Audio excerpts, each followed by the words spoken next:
Well, let's continue with power-related issues now. Power utility Eskom announced on Sunday that Stage 6 rolling blackouts will remain in place until further notice. The utility is currently in the process of returning Unit 1 of the Koeberg Nuclear Power Station back to service, which it said should be synchronized to the grid by the morning peak.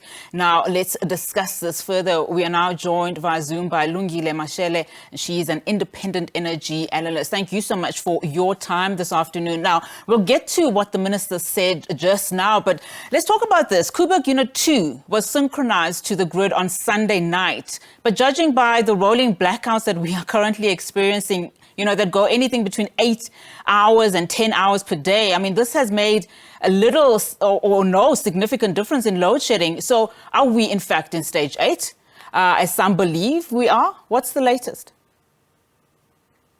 So, it's important for us to go back to what the definition of Stage 6 is. And Stage 6 is load shedding anything from 5,001 megawatts to 6,000 megawatts. Last week, Thursday, on the 13th of April, South Africa was being load shed at 7,072 megawatts. That is way above Stage 6, and according to Eskom's own definition, that is Stage 8. Eskom then argues that they were not load shedding at Stage 8 because they did not make a formal announcement. However, if you look at the manual load reduction, which is load shedding, as well as interruptible load supply, which is what they require from their large customers to reduce by, if you combine those two numbers, we were over 7,000 megawatts. That is Stage 8 load shedding.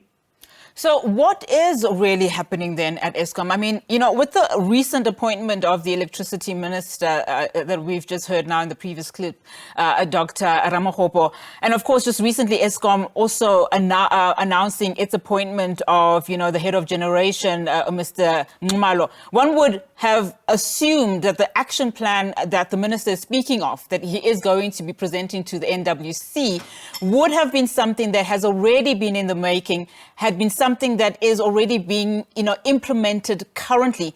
But as you say, we're sitting as of 2 weeks ago on load shedding Stage 8, whether an announcement by Eskom was made formally or not.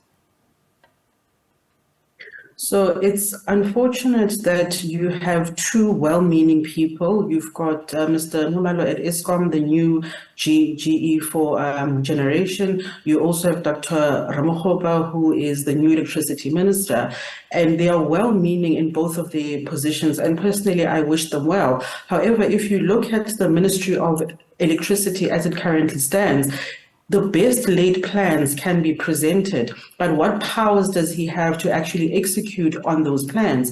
And that becomes a tussle that lies within government itself.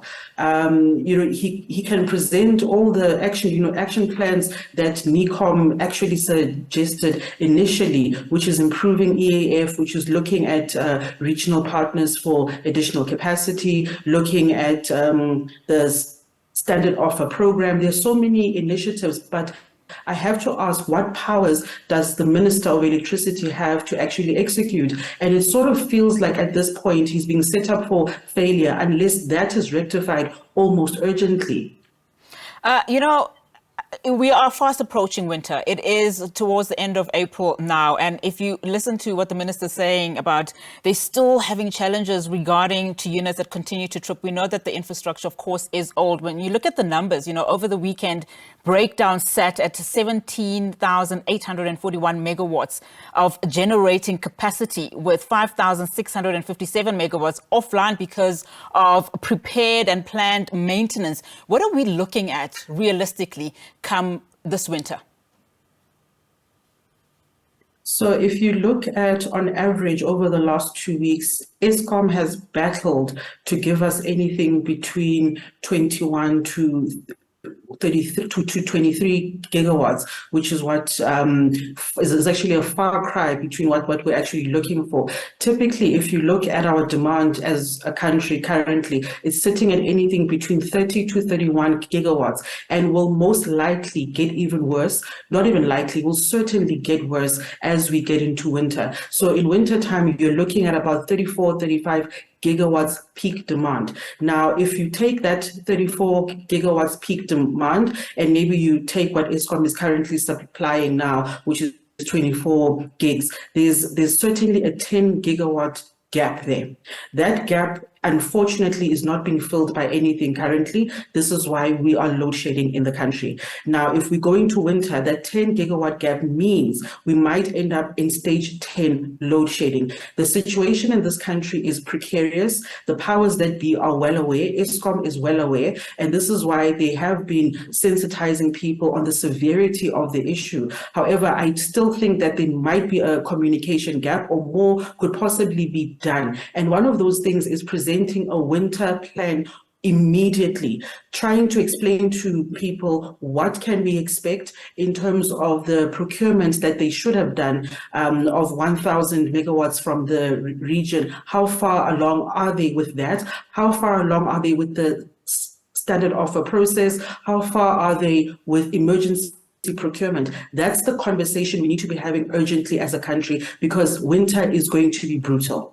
And I mean, we are really here speaking about it being a numbers game, especially come winter. I mean, we already know that, Eskom released those figures of week 14 of 2023 in terms of, producing just over half of the available capacity, and that's sitting at 51.63%. We've already lost 3,000 megawatts to the grid this winter. You speak about that winter plan. What should it look like? So the winter plan, one thing is very certain: we will be load shedding throughout winter. The question is the severity. At this point in time, one can only hope it will fluctuate anything between stage 4 to stage 6. However, if we do not come up with a plan between now and winter, or let's say between end of May, it is going to be a lot higher. The questions around Koeberg need to be rectified, both units, why the one unit trip and when the other unit is coming back online. You've got issues around Lungile, the 3 units. DFFE said Eskom should start running a public participation process to get those units back online with the higher emissions. How far is Eskom with that process? And these are questions that need to be posed to them, because at least if you have those 2 Koeberg units and you have the three units back from an outage at Lungile, you are basically looking at reduced stages of load shedding. At this juncture, that's our only plan, really. Lungile, thank you so much for your time this afternoon. Really do appreciate your analysis. Lungile Mashele, an independent energy analyst there, speaking about what is likely going to be a very bleak winter with those rolling blackouts.